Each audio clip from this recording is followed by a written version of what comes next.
Teacher, nagbibiro kayo, hindi ba? Ang kuwentong ito ay nagaganap sa Pilipinas. Teacher, nagbibiro kayo, hindi ba? Ito raw ay simpleng rest area lang. Isang hindi pa nangyayaring sitwasyon ang naganap sa isang parking area ng expressway ng Pilipinas. Ang pinakamagagaling na elite high school students ng Alemanya ay tumangging bumalik sa bus at nagsimulang umiyak. Ang 28 taon ng buhay guro ni Sophie Miller, isang guro ng kasaysayan sa Alemanya na naniniwalang ang Europa ang nangunguna sa infrastruktura, ay biglang gumuho sa harap ng libreng palikuran at mainit na pagkain ng isang service area ng Pilipinas. Bakit sila nagmakaawa na manirahan sa isang rest area ng Pilipinas sa halip na sa utubahan ng kanilang sariling bansang Alemanya? Ang nakakagulat na 72 oras na nagpabago sa pananaw ng mga Aleman simula sa sandaling lumapag sila sa Ninoy Aquino International Airport. Ang buong kwento ay iniuulat mula sa pananaw ng guro. Gusto kong manirahan sa Pilipinas. 23 estudyanteng Aleman mula sa isang prestihiyosong high school ang umiyak sa expressway matapos makita ang NAIA at isang service area ng Pilipinas sa kanilang field trip. Ang dahilan kung bakit nagulat si Teacher Sophie Miller sa kanyang 28 taong pagtuturo dahil ang service area ng Pilipinas ay rest area lang daw. Teacher, gusto kong manirahan dito. 13 sa mga estudyante ng Heidelberg Gymnasium, ang pinaka-prestihiyosong gymnasium sa Alemanya, ang tumatangging umalis sa isang service area sa expressway ng Pilipinas, Signeng. Sophie Miller, na may 28 taon ng karanasan sa pagtuturo, ay nalilito. Naikot na niya ang 12 bansa sa Europa para sa field trip, ngunit hindi pa siya nakaranas ng ganitong sitwasyon. Sa Alemanya, kailangan mong magbayad ng 70 cents para sa paggamit ng palikuran. Sa isang rest area sa France, ang isang sandwich ay nagkakahalaga ng 8 euros, ngunit iba sa Pilipinas.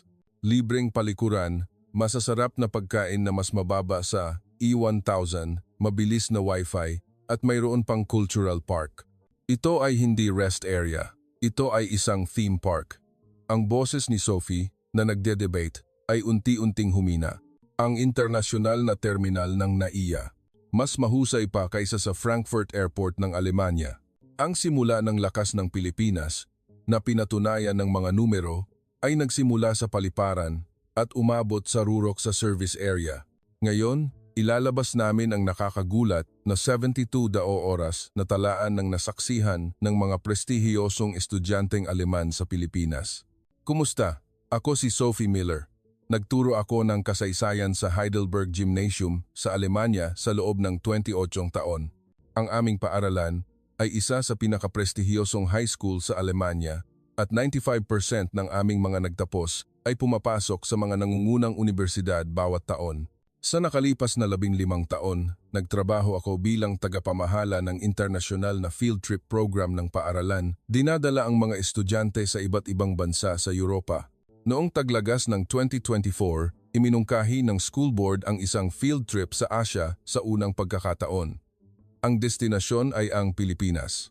Sa totoo lang, hindi ako sang-ayon. Sinasabi nila na ito ay isang bansa na sikat sa mga beach at historical site. Ngunit nagdududa ako kung ito ba ay maihahambing sa Alemanya sa mga tuntunin ng infrastruktura o sistema ng edukasyon.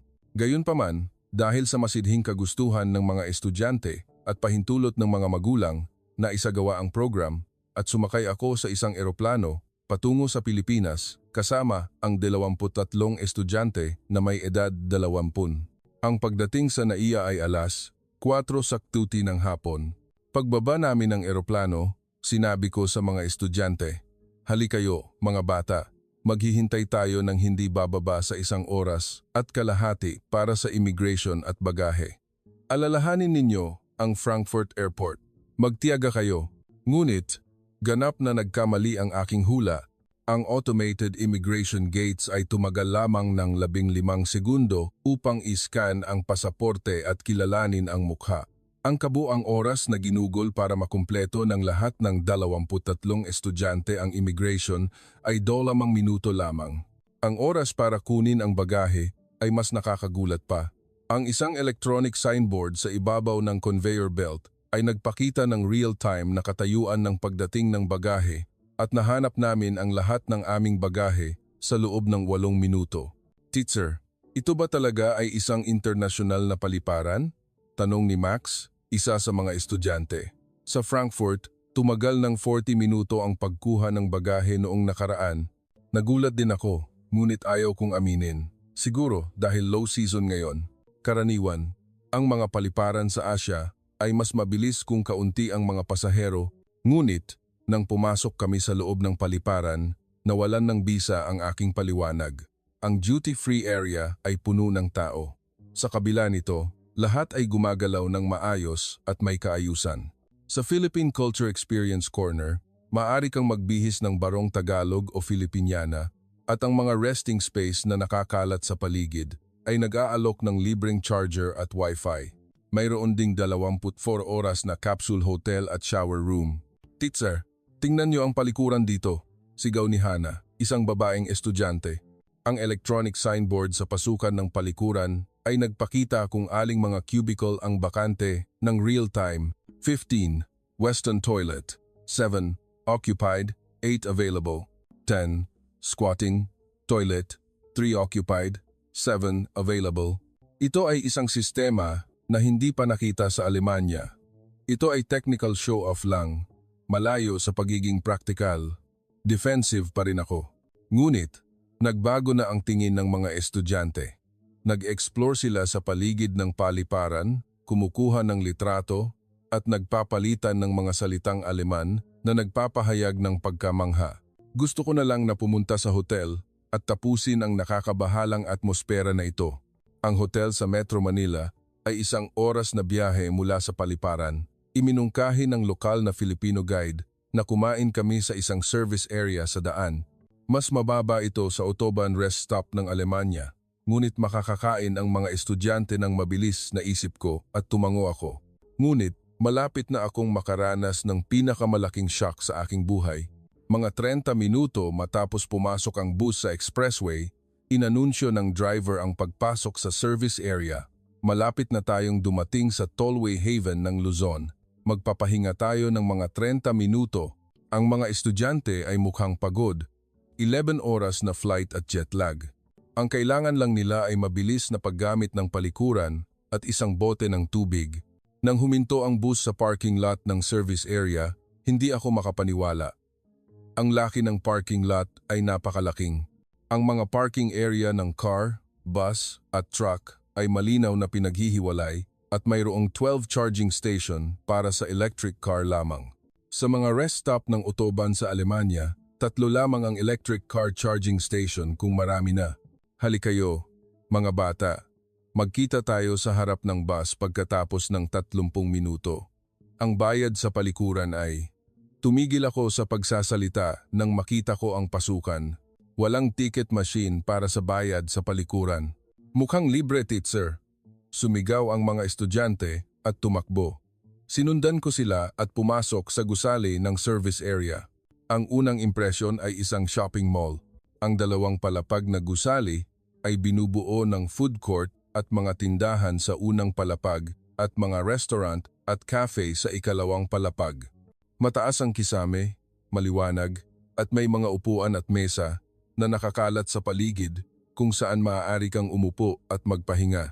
Ang mga rest stop sa Alemanya ay kadalasang isang palapag na gusali na may madilim na ilaw at iilang upuan lamang. Dumiretso ako sa palikuran. Sa pasukan, may electronic signboard na eksaktong katulad ng nakita ko sa NAIA, 32 women's toilets, 18 occupied, 14 available. Ang impormasyon ay na-update ng real-time. Ang loob ng palikuran ay mas nakakagulat pa. Ang lahat ng cubicle ay malinis, may bidet at may hand dryer at disinfectant sa tabi ng mga lababo. Sa rest stop ng Autobahn sa Alemanya, madalas walang papel kahit na nagbayad ka ng 70 cents para pumasok at malamig lang ang tubig sa lababo. Ang mga rest stop sa France at Italy na naranasan ko ay mas masahol pa. Ngunit ito ay antas ng palikuran ng hotel. Lumabas ako ng palikuran at nagpunta sa food court. Naka-order na ang mga estudyante. Nagulat ako nang makita ang menu. Silog meals 250, pansit 200, lumpia alamamiryong, Halo Halo 100. Kapag kinonvert sa euro, ito ay nasa pagitan ng 4 euro at 6 euro. Kung susubukan mong kumain ng katulad na pagkain sa rest stop ng Autobahn sa Alemanya, kailangan mo ng hindi bababa sa euro as 12 euro hanggang euro 15 euro. Titser, ang sarap talaga nito. Nagbigay ng thumbs up ang mga estudyante habang kumakain ng halo-halo. Nag-order din ako ng chicken inasal na may kanin at sinubukan ko. Ang portion ay malaki at ang lasa ay mas mahusay kaysa sa inaasahan. Ang tubig at tsaa ay self-service at libre. Sa rest stop ng Alemanya, ang isang bote ng tubig ay 2.5 euro. Pagkatapos kumain, nagpunta kami sa tindahan. Mayroong cafe at bakery at sa kabilang panig ay may convenience store at souvenir shop. Nagulat ulit ang mga estudyante sa presyo habang bumibili ng snacks at inumin sa convenience store. Teacher, mukhang hindi sila nambibiktima dito tulad ng sa paliparan o istasyon ng tren. Pareho lang ang presyo sa normal na supermarket. Sa resting space, mayroong 10 massage chair na maaaring gamitin sa pamamagitan ng paghulog ng barya. May malalaking TV sa dingding at may charging area para sa cellphone sa isang tabi. Ang lahat ng saksakan ay may iba't ibang plug para sa iba't ibang bansa at mayroon ding wireless charging pad. At ang libreng Wi-Fi ay high speed. Teacher, lumampas na tayo sa oras ng pag-alis, sabi ng local guide habang tinatapik ang aking balikat. Nang tingnan ko ang orasan, 45 minuto na ang nakalipas, hindi 30 minuto. Hinanap ko ang mga estudyante. Ang ilan ay nakaupo pa rin sa massage chair, ang ilan ay namimili sa convenience store, at ang ilan ay gumagamit ng Wi-Fi para sa video call sa resting space. Halikayo, mga bata. Kailangan na talaga nating umalis. Naghihintay na ang hotel. Nang minadali ko sila, umalis ang mga estudyante patungo sa bus na may mga mukha na may panghihinayang. Habang nakasakay sa bus, sinabi ng isang estudyante, "Teacher, totoo ba na rest area lang ito? Mas maganda pa sa shopping mall sa Alemanya." Wala akong masagot. Sa aking isip, dumaan ang mga rest stop na pinuntahan ko sa Europa sa nakalipas na 15 taon. Walang lugar na maihahambing sa nakita ko ngayon. Sa bus, hindi maitago ng mga estudyante ang kanilang excitement. Teacher, pwede ba tayong dumaan ulit sa service area bukas sa schedule natin? Nang sinend ko ang litrato ng halo-halo sa mga kaibigan ko sa Alemanya, hindi sila naniwala. Bakit walang empty stall display system sa palikuran sa Alemanya? Nakatitig ako sa labas ng bintana at nag-isip. Sa loob ng 28 taon ng buhay guro, palagi kong idiniin sa mga estudyante ang kahusayan ng Europa. Ang Autobahn ng Alemanya, ang high-speed train ng France, ang punctuality ng Switzerland, ang bicycle path ng Netherlands. Naniniwala ako na ang lahat ng ito ay patunay na ang Europa ang nangunguna sa infrastruktura ng mundo. Ngunit, ang service area ng Pilipinas na nakita ko ngayon ay nagpayanig sa aking paniniwala. Naalala ko ang mga rest stop sa Autobahn ng Alemanya. Sa nakalipas na 15 taon, naglakbay ako kasama ang mga estudyante at gumamit ng iba't ibang rest stop hindi lamang sa Alemanya kundi pati na rin sa France, Italy, Spain at Austria. Ang palikuran ay kadalasang may bayad at ang presyo ay nag-iiba mula 50 cents hanggang 1 euro. Mayroong sistema kung saan makakakuha ka ng 50 cent na discount coupon pagkatapos maghulog ng barya at dumaan sa turnstile. Ngunit ito ay magagamit lamang sa mga tindahan sa loob ng rest stop at madalas hindi kasama ang pagkain. Ang presyo ng pagkain ay mas malaking problema. Ang isang sandwich ay euro ba hanggang 9 euro at ang mainit na pagkain ay -12 hanggang euro 18 euro. Ang isang maliit na bote ng inumin ay 3 euro. Tuwing naglalakbay kasama ang mga estudyante, hinihikayat ko silang maghanda ng lunchbox sa halip na kumain sa rest stop. Masyadong mahal ang presyo sa rest stop. Ang mga pasilidad ay mahina rin. Karamihan sa mga rest stop ay isang palapag na gusali na may madilim na ilaw. Mayroon lamang iilang lumang upuan. Ang parking lot ay masikip at madalas may aksidente dahil magkahalo ang truck at car. Ang Wi-Fi ay hindi libre o wala at kulang ang mga pasilidad sa charging. Ang mga electric car charging station ay nagsisimula palang lumabas kamakailan, ngunit masyadong kakaunti ang bilang kaya matagal ang oras ng paghihintay. Ngunit, iba ang service area ng Pilipinas. Libreng palikuran, real-time empty stall display, kalinisan na antas hotel, abot kayang presyo ng pagkain, maraming portion at iba't ibang menu, libreng wifi, libreng charging, massage chair, malaking parking lot, electric car charging station. Ang lahat ng ito ay pinagsama sa isang lugar at ito ay isang rest stop sa gitna ng expressway. Kinuha ko ang aking laptop mula sa bag. Kailangan kong iulat ng tama ang nakita ko sa school board sa Alemanya. Ngunit, pagkabukas ko ng laptop, nag-internet search ako. Gusto kong malaman pa ang tungkol sa service area ng Pilipinas. Ang resulta ng search ay nakakagulat. Ang mga service area at parking area na pinamamahalaan ng Expressway Company ng Pilipinas ay marami sa buong bansa. Ang lahat ng palikuran ay libre. At karamihan sa mga service area ay may convenience store, restaurant at cafe. Ang ilang malalaking service area ay mayroon pang viewing deck, cultural park at kahit dog run. Ang mas nakakagulat pa ay ang patakaran sa pagpepresyo. Sinisikap ng Expressway Company ng Pilipinas na panatilihin ang presyo ng pagkain sa service area na kapantay o mas mababa pa sa mga restaurant sa bayan. Ito ay isang hakbang upang maiwasan ang overcharging. Patong, sa Alemanya, kabaligtaran ito.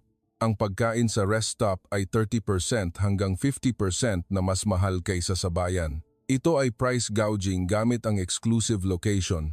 Nakahanap din ako ng impormasyon tungkol sa Naya. Ang Naya ay lubos na pinahahalagahan sa buong mundo. Partikular, ito ay world-class sa kalinisan at staff response. Hindi nagsisinungaling ang mga numero. Ang kahusayan ng infrastruktura ng Europa na pinaniniwalaan ko sa buong buhay ko ay hindi napatunayan ng mga numero. Sa halip, mas mataas ang Pilipinas sa ilang aspeto. Isinara ko ang aking laptop at tumingin sa labas ng bintana. Ang expressway ay malinis, maliwanag ang ilaw at malinaw ang mga lane at regular kong nakita ang mga anunsyo ng service area. Dumating kami sa hotel bandang alas 9 ng gabi. Ang mga estudyante ay pagod ngunit excited. Pagkatapos ng check-in at pumasok sila sa kani-kanilang kwarto, nakipag-usap ako sa local guide sa cafe ng lobby. Siya ay isang babaeng Filipino na nasa kalagitnaan ng 30s at may karanasan sa pag-aaral sa Alemanya. "Teacher, mukhang nagustuhan talaga ng mga estudyante ang service area," sabi niya habang tumatawa. "Malaking pagkakaiba, hindi ba? Kumpara sa mga rest stop ng Alemanya." Tumango ako. Sa totoo lang, nagulat ako. Akala ko ang autobahn ng Alemanya ang pinakamahusay sa mundo. Uminom siya ng kape at nagsabi, "Nanirahan din ako sa Alemanya sa loob ng 5 taon at sa simula akala ko perpekto ang sistema ng Aleman. Ngunit nang bumalik ako sa Pilipinas, nagbago ang pananaw ko." "Anong pagkakaiba?" tanong ko.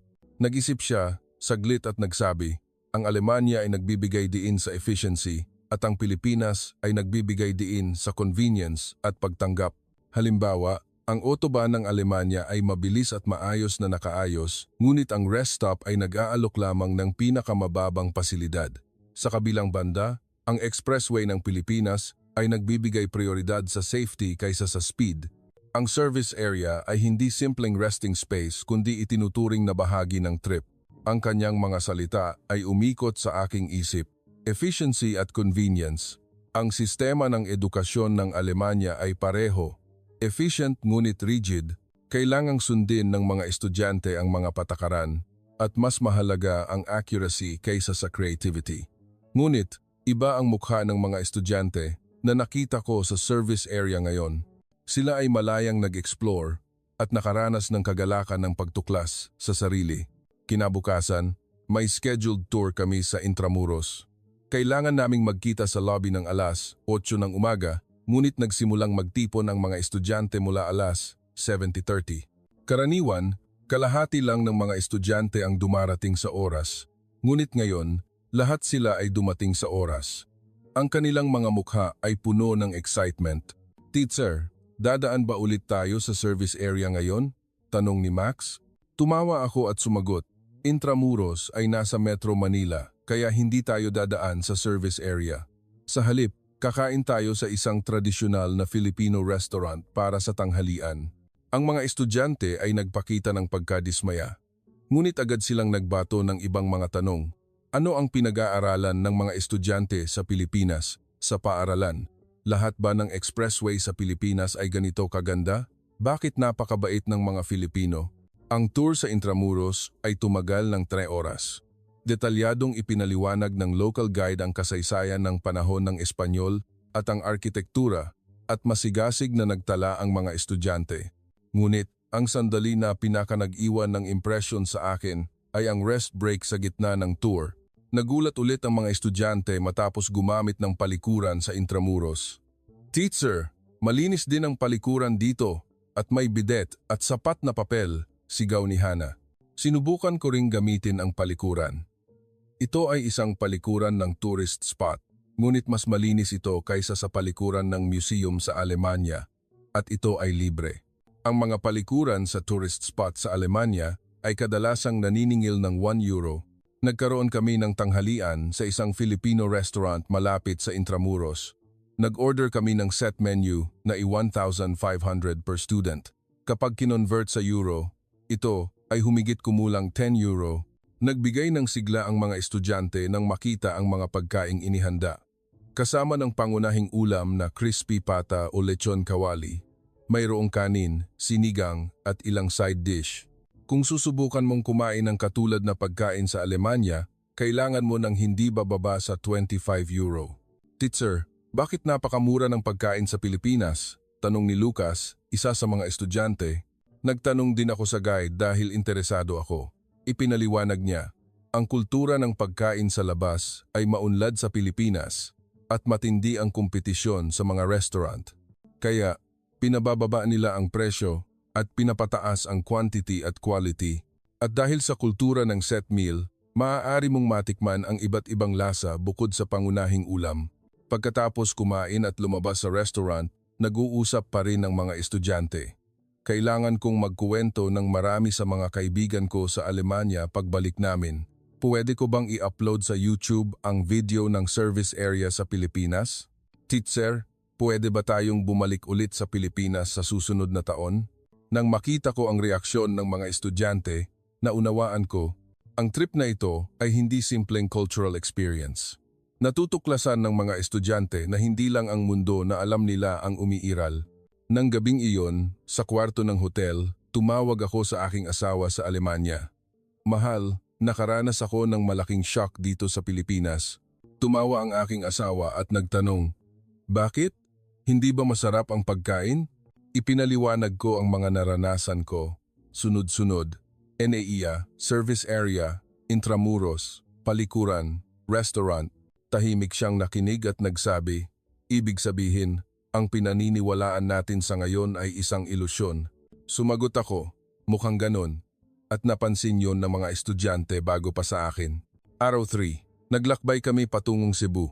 Nagbiyahe kami sa bus mula Maynila patungong domestic airport papuntang Cebu. Sabi ng guide, gagamitin namin ang expressway. Pagkasakay pa lang ng mga estudyante, nagtanong sila, "Teacher, anong service area ang pupuntahan natin ngayon?" Tumawa ako at sumagot, "May lugar na inirekomenda ang guide." Sabi niya, "Parang highway oasis." Pagkalipas ng 1.5 oras mula nang umalis ang bus, inanunsyo ng driver ang pagpasok sa service area. Ang mga estudyante ay excited na. Pagpasok namin sa parking lot, iba ang pakiramdam. Kaysa sa unang service area, mas malaki ang laki, mas moderno ang gusali, at may maliit na parke sa paligid. Pagpasok namin sa loob ng gusali, ang unang palapag ay food court at mga tindahan pa rin. Ngunit, may isang espesyal na espasyo na nakita ko. May local produce market. Ang mga prutas, gulay, at processed food na gawa sa lugar ay ibinebenta sa mas mababang presyo kaysa sa mga supermarket sa syudad. Nagulat ang mga estudyante at kumukuha ng litrato. "Teacher, wala tayong nakitang ganito sa rest stop ng autobahn sa Alemanya, hindi ba?" tanong ng isang estudyante. Tumango ako. Ang mga rest stop sa Alemanya ay kadalasang may mga malalaking chain store lang at halos walang lugar na nagbebenta ng mga local specialty. Ngunit, ang service area ng Pilipinas ay konektado sa local economy. Pag-akyat namin sa ikalawang palapag, may mas nakakagulat na tanawin, may playground para sa mga bata. Ito ay isang espasyo para sa mga bata na may edad 10 hanggang 10 na may kumpletong slide at iba pa. Ang mga magulang ay makakakain ng komportable habang naglalaro ang kanilang mga anak. Walang ganitong pasilidad sa rest stop ng Alemanya. Kung maingay ang mga bata, sinasamaan ng tingin ng ibang mga customer at kailangang umalis agad ang mga magulang pagkatapos kumain. Mayroon ding shower room.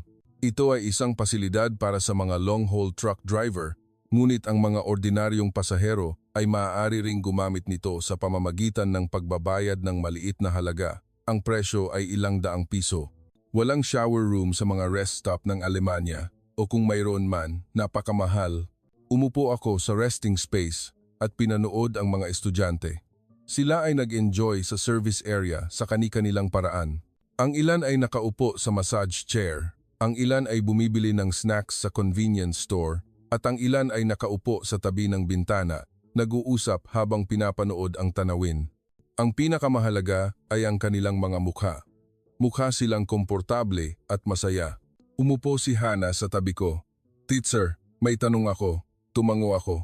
Bakit hindi gumawa ng ganito ang rest stop sa Alemanya tulad ng sa Pilipinas? Mas mayaman ang Alemanya, hindi ba? Nag-isip ako saglit. Ang tanong niya ay pareho sa tanong na iniisip ko sa loob ng 3 araw. Hana, sa tingin ko, hindi ito problema ng pera kundi problema ng filosofiya. Ang Alemanya ay nagbibigay diin sa efficiency at itinuturing ang rest stop bilang lugar na may pinakamababang function. Ibig sabihin, magpahinga ng mabilis at umalis ng mabilis. Ngunit, ang Pilipinas ay itinuturing ang service area bilang bahagi ng trip. Ginawa nila ito upang ang mga tao ay makapagpahinga ng komportable, kumain ng masarap at mag-enjoy. Tumango si Hana. Kung ganun, tama ang Pilipinas. Ang trip ay hindi lang mahalaga ang destinasyon, hindi ba? Mahalaga rin ang proseso. Ngumiti ako. Naunawaan ng isang 17 taong gulang na estudyante ang hindi ko naunawaan sa loob ng 18 taon. Ang trip ay proseso at ang infrastruktura ay tool upang suportahan ang prosesong iyon. Nauunawaan ito ng Pilipinas at hindi pa ito nauunawaan ng Alemanya. Dumating ang oras ng pag-alis ng bus at tinipon ko ang mga estudyante. Sa pagkakataong ito, nagtipon sila ng eksaktong 30 minuto, hindi 45 minuto. Sanay na ang mga estudyante sa paggamit ng service area. Habang nakasakay sa bus, sinabi ng isang estudyante, "Teacher, sa tingin ko, magbabago ang pananaw ko sa rest stop pagbalik namin sa Alemanya." Ganoon din ako. Sa natitirang oras papuntang Cebu, nag-isip ako habang nakatingin sa labas ng bintana. Ang expressway ng Pilipinas ay hindi kasing bilis ng autobahn ng Alemanya. Mas mababa ang speed limit at may mga toll booth. Ngunit, ligtas ito. Malinaw ang mga lane, maliwanag ang ilaw, at regular ang mga service area, at higit sa lahat, binibigyang diin ang safety kaysa sa efficiency. Ang 2 araw sa Cebu ay mabilis na lumipas. Naglakbay kami sa Magellan's Cross, Lapu-Lapu Shrine, at Mactan Island, at mas malalim na naranasan ng mga estudyante ang kultura ng Pilipinas. Gayunpaman, ang madalas nilang pag-usapan ay ang service area pa rin. Kailan tayo dadaan sa susunod na service area? Kailangan ko pa ng mas maraming litrato ng pagkain sa service area para ipadala sa mga kaibigan ko sa Alemanya. Araw ng pag-uwi. Sumakay kami sa bus pabalik sa Naia mula Cebu. Mahaba ang distansya, ngunit may plano na dumaan sa 2 service area sa daan. Ang unang service area ay isang gusali na may Filipino style na disenyo. Ang mga estudyante ay naging mga expert na sa service area ngayon. Pagbaba pa lang ng bus, tiningnan nila ang lokasyon ng palikuran at nagplano kung anong pagkain ang o-orderin. Ang service area na iyon ay espesyal. Ang disenyo na ginaya ang isang lumang Filipino town ay kahanga-hanga at sa souvenir shop, bumili sila ng local specialty na pastillas. Bumili rin ako ng isa at sinubukan ko. Ang presyo ay humigit kumulang 100 at ang lasa ay napakaganda. Habang kumakain ng tanghalian sa food court, nagtanong ako sa mga estudyante. "Mga bata, ano ang pinaka-nakaka-interes sa trip ninyo sa Pilipinas?" Gaya ng inaasahan, karamihan sa mga estudyante ay nagbanggit ng service area, ang service area. Wala kaming ganyan sa Alemanya. Dahil mura at masarap ang pagkain, dahil malinis at libre ang palikuran, dahil mabilis at libre ang wifi. Ngunit, iba ang sagot ni Max. Ang attitude ng mga Filipino sa infrastruktura. Sa Alemanya, itinuturing nating given ang infrastruktura, hindi ba? Nagbabayad tayo ng tax, kaya dapat gawin ng gobyerno. Ngunit iba sa Pilipinas. Mukhang itinuturing nila ang infrastruktura bilang tool para maging masaya ang mga tao. Ang service area ay hindi lang lugar para magpahinga, kundi lugar para maging mas masaya ang trip. Lubos akong sumang-ayon sa mga salita ni Max. Sa Alemanya, ang infrastruktura ay function, mabilis na paglipat mula point A patungong point B. Ngunit, sa Pilipinas, ang infrastruktura ay experience. Ang paggawa ng proseso ng paglipat na may halaga. Ang pagkakaiba na ito ay malinaw na ipinakita sa service area. Ang huling service area ay mas malaki pa. Ang mga estudyante ay ganap ng sanay at gumugol ng oras sa paggawa ng gusto nila. Ang ilan ay bumili ng mga souvenir na iuwi sa Alemanya sa convenience store. Ang ilan ay nag-enjoy sa huling massage chair experience. At ang ilan ay kumain ulit ng pansit sa food court. 3 minuto na. Oras na para umalis ang bus. Naglakad ako sa loob ng service area upang tipunin ang mga estudyante. Ngunit, hindi madaling umalis ang mga estudyante. Teacher, 5 minuto pa please. Hindi pa ako nakakakuha ng litrato. Aalis na kami pagkatapos ng kantang ito. Tumawa ako at nagsabi, "Mga bata, may oras tayo sa eroplano. Hindi tayo makakasakay kung malate tayo." Nang sandaling iyon, dahan-dahang lumakad ang mga estudyante patungo sa bus. Ngunit, mabigat ang kanilang mga hakbang. Lumingon si Hannah sa gusali ng service area at nagsabi, "Teacher, gusto kong bumalik dito." Sumang-ayon si Lucas. "Ako rin. Ayaw ko na sa rest stop ng Alemanya. Tatapik ko ang kanilang mga balikat. Pagbalik natin sa Alemanya, kailangan nating gumawa ng pagbabago. Kahit hindi natin magawa tulad ng sa Pilipinas, pwede tayong magsimula sa maliliit na pagpapabuti." Bago sumakay sa bus, kumuha ng litrato ang isang estudyante sa pasukan ng service area. "Teacher, kumuha tayo ng group photo." Tinanggap ko ang mungkahi, 23 estudyante, ako, at ang local guide 25 lahat ay kumuha ng litrato sa pasukan ng service area. Nakangiti ang mga mukha ng mga estudyante sa litrato, ngunit ang kanilang mga mata ay puno ng panghihinayang. Nang umalis ang bus, tumingin ang mga estudyante sa service area sa labas ng bintana. Hanggang sa lumiliit ang gusali at sa wakas ay nawala sa paningin. At isang estudyante ang tahimik na nagsabi, "Paalam, Tollway Haven ng Pilipinas, babalik ako." Nang marinig ko ang mga salitang iyon, naging mainit ang aking mga mata. Sa loob ng 28 taon ng buhay guro, ito ang unang beses na nakita ko ang mga estudyante na magpaalam sa isang rest stop. Sa natitirang oras patungong NAIA, tahimik ang loob ng bus. Ang mga estudyante ay nakatingin sa labas ng bintana o nag-aayos ng mga litrato na kinuha nila sa loob ng 1 linggo sa kanilang cellphone. Kinuha ko rin ang aking cellphone at tiningnan ang mga litrato. Intramuros, Cebu, lahat ay maganda. Ngunit, ang pinakamaraming litrato ay kinuha sa service area. Ang mga nakangiting mukha ng mga estudyante, pansit, empty stall display board sa palikuran, massage chair, ang service area ang naging sentro ng trip na ito. Ang pagdating sa Naya ay alas 2 ng hapon. May sapat na oras bago ang pag-alis ng eroplano. Pagkatapos ng check-in at pagdaan sa immigration, pumasok kami sa duty-free area. Ngayon, maaari na naming tingnan ng mabuti ang mga pasilidad ng paliparan na hindi namin nakita nang nagmamadali nang dumating kami 1 linggo na ang nakalipas. Una, nagpunta ang mga estudyante sa duty-free shop. Bumili sila ng mga souvenir para sa pamilya at mga kaibigan, tinitingnan ang mga kosmetiko at snacks. Sinundan ko ang mga estudyante, tinitiyak ang safety nila. Nang sandaling iyon, narinig ko ang isang staff ng duty-free na nakikipag-usap sa Aleman. "Willkommen, may hinahanap po ba kayo? Welcome, are you looking for something?" Matatas na Aleman. "Paano po kayo naging magaling mag-Aleman?" Tanong ko. Ngumiti siya at sumagot. "Nag-aral po ako sa Alemanya sa loob ng 10 taon. Nag-employ ang NAIA ng maraming multilingual staff. Ingles ang basic at iba-iba ang Chinese. Korean, Aleman, French, at Spanish. Nagulat ako. Sa Frankfurt Airport, mahirap makahanap ng staff na nagsasalita ng ibang wika bukod sa Ingles. Pagkalabas namin sa duty-free, nagpunta kami sa Philippine Culture Experience Corner. Sinubukan ng mga estudyante ang Filipiniana at nag-try ng weaving o bayanihan art.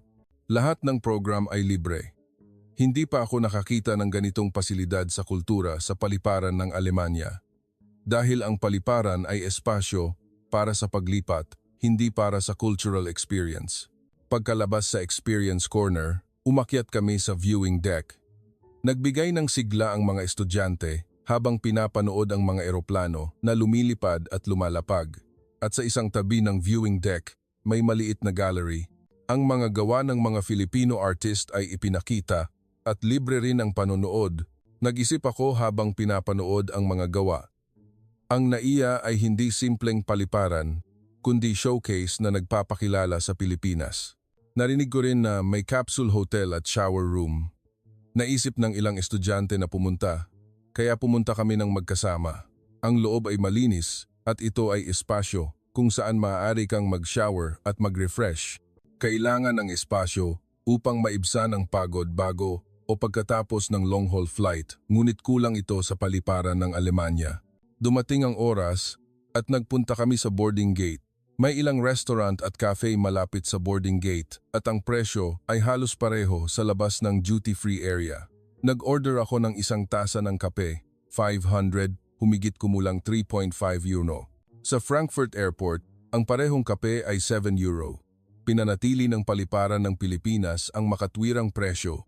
Nang papalapit na ang oras ng pagsakay, kumuha ng huling mga litrato ang mga estudyante.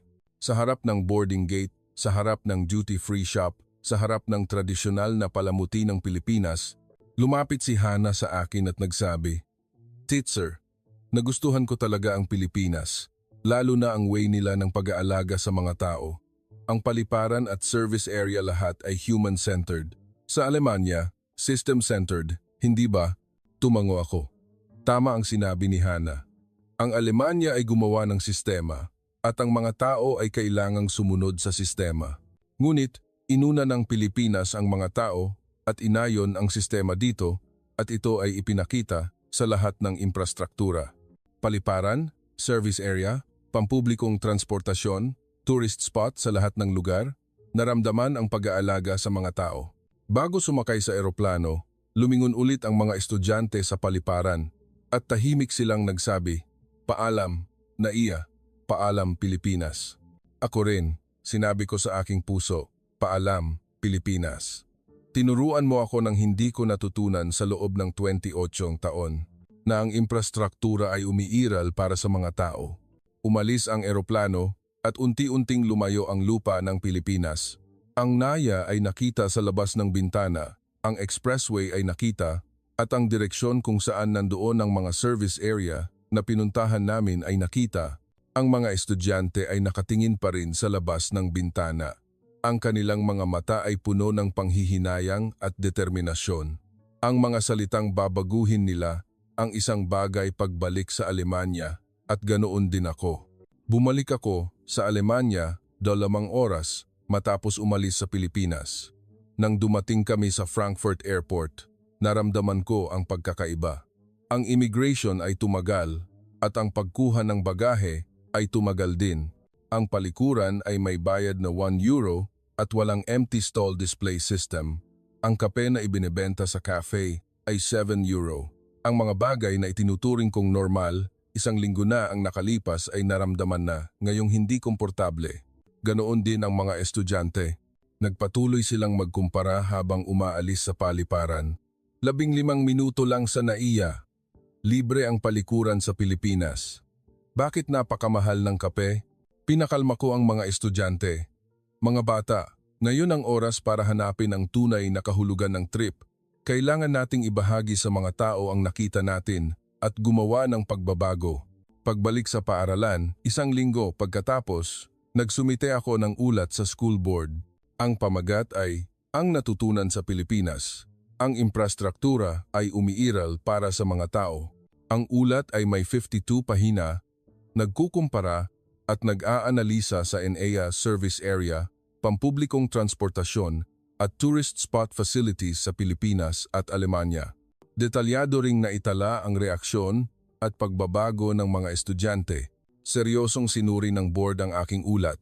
Sinabi ng chairman sa pulong ng Miller, ang ulat na ito ay hindi simpleng trip. Ito ay isang reflective study sa ating sistema ng edukasyon.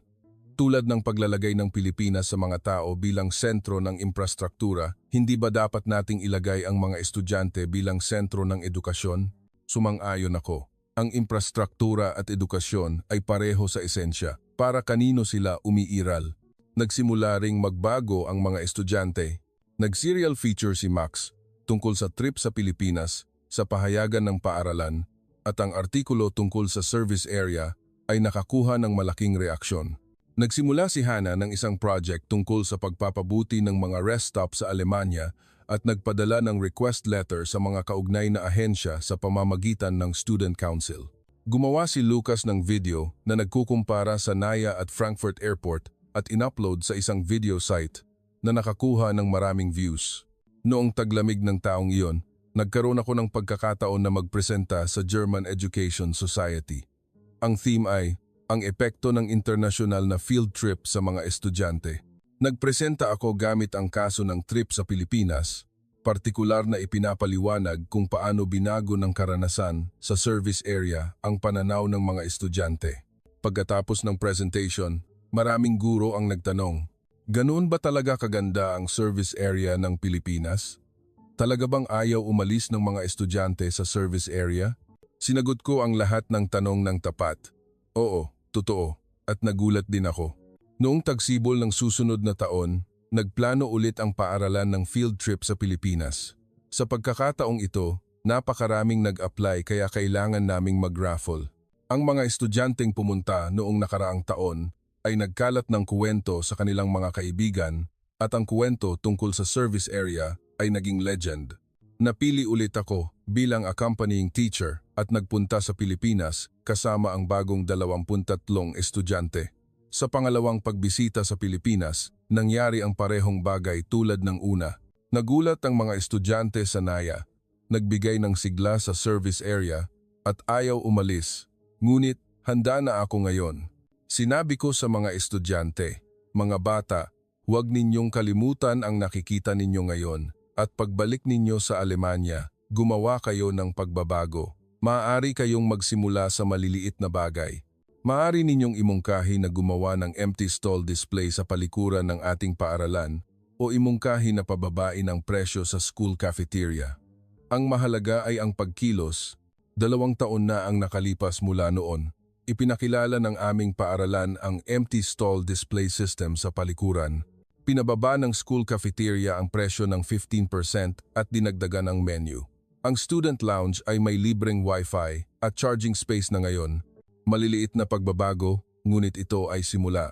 At ang simula ng lahat ng pagbabagong ito ay ang service area ng Pilipinas.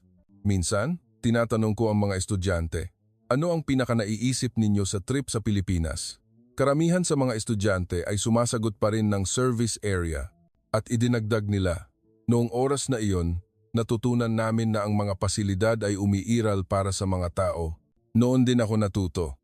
Sa loob ng 28 taon ng buhay guro, akala ko nagtuturo ako sa mga estudyante. Ngunit sa totoo lang, tinuturuan ako ng mga estudyante kung paano tingnan ang mundo sa pamamagitan ng kanilang mga inosenteng mata. Ang dahilan kung bakit ayaw umalis ng 13 estudyante ng prestihiyosong gymnasium ng Alemanya sa isang service area sa expressway ng Pilipinas. Hindi lang dahil maganda ang pasilidad. Ang Alemanya na naniningil ng 70 cents para sa palikuran at ang Pilipinas na libre. Ang sandwich na 8 euro at ang pansit na I-200. Ang madilim, isang palapag na gusali at ang maliwanag, complex cultural space. Malinaw ang pagkukumpara sa numero, ngunit ang tunay na pagkakaiba ay ang pilosopiya. Hinabol ng Alemanya ang efficiency habang inisip ng Pilipinas ang mga tao. Ang world-class rating ng NAIA at ang kasalukuyang estado ng Frankfurt Airport. Ang mga numerong ito ay patunay kung para kanino umiiral ang infrastruktura. Natuto si Sophie Miller, isang guro na may 28 taon ng karanasan sa Pilipinas, na ang infrastruktura ay umiiral para sa mga tao at ang trip ay hindi lang mahalaga ang destinasyon kundi pati na rin ang proseso. At ang inosenteng mata ng mga estudyante ay minsan mas malapit sa katotohanan kaysa sa karanasan ng isang expert. Ang pagbabago ay nagsisimula sa maliit. Ang maliit na pag-unawa na natutunan sa service area ng Pilipinas ay unti-unting nagbabago sa paaralan sa Alemanya ngayon.